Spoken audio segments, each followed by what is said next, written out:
Most morning routines prioritize muscle stretching, but by dedicating 5 minutes to a specific respiratory protocol, we can prioritize the internal organs, letting the body's overreactive immune response to dust and gluten, and using localized blood flow to address the stagnation associated with reproductive cysts. Success starts with your environment. Find a quiet space where you can sit upright, ensure your hands are clean, and most importantly, perform these movements on a completely empty stomach to allow for full abdominal range. Pay close attention to your posture. A common mistake is to mistake effort for tension. Keep your face neutral and your shoulders heavy. Heaving your upper body actually restricts the very lung capacity we are trying to expand. By isolating your respiratory muscles while keeping the rest of the body still, you convert these breathing patterns into a targeted tool for internal regulation. We begin by syncing movement with breath. Pull the soles of your feet together into the butterfly pose and begin a gentle, rhythmic bounce of the knees while taking slow, full inhalations. Maintain that stillness in the upper body. The goal is to keep the chest and face relaxed so that the physical effort is concentrated entirely on the lower torso and hips. This specific posture increases blood flow to the pelvic floor.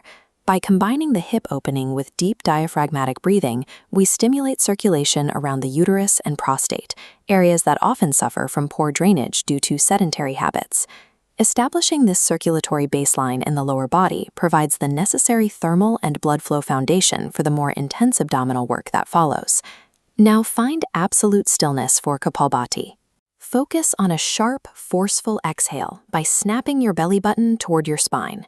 The inhale should be entirely passive, just a natural rebound of the lungs as the belly relaxes. These rapid abdominal contractions create a mechanical pulse against the intestines. This physical agitation mimics natural peristalsis, helping to break up digestive stagnation and move waste through the system. In traditional practice, this localized heat and increased circulation are used to target areas where tissues have become stagnant. For women, this consistent internal pressure helps the body gradually reabsorb the fluid and tissue that form uterine fibroids and cysts. We can map the progress of this tissue reabsorption. Most practitioners see a shift in normal cyst size within 3 months.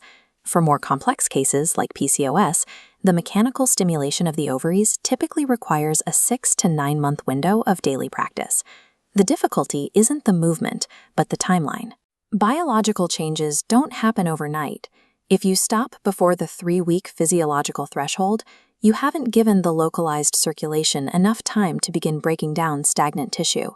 This same rhythm supports the gut-associated lymphoid tissue, which manages your immune response.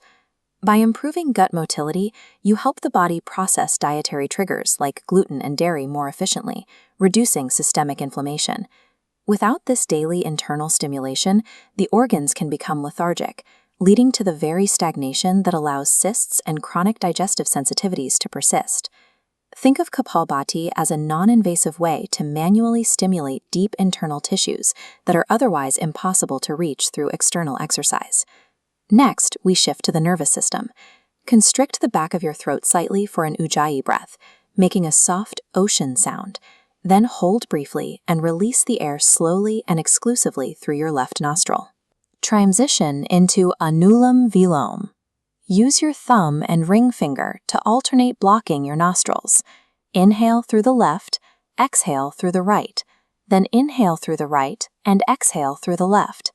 This balanced, alternating airflow directly influences the vagus nerve. It forces the autonomic nervous system to downregulate, shifting you out of a high cortisol fight-or-flight state and into a restorative parasympathetic state. This shift into a parasympathetic state reduces the systemic inflammation that often causes the immune system to overreact. When the nervous system is calm, the body is less likely to trigger a massive histamine response to harmless particles like seasonal dust. Moving from the heat of the abdominal snaps to this cooling, balanced rhythm prevents the body from becoming overstimulated, regulating your heart rate and respiratory rhythm.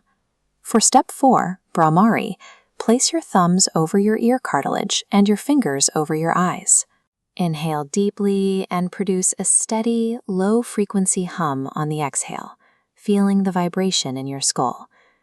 Follow this with a vocalized Om chant, letting the sound resonate from the chest through the throat. Gradually let the sound become quieter until you are only repeating the chant internally in total silence. This specific audio-vibrational frequency helps settle the prefrontal cortex.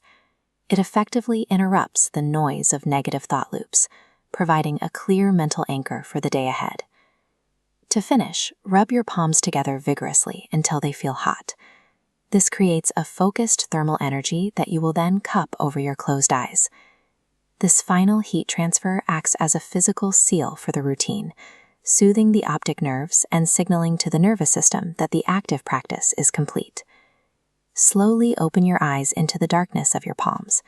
Blink gently, then gradually lower your hands and let the light back in.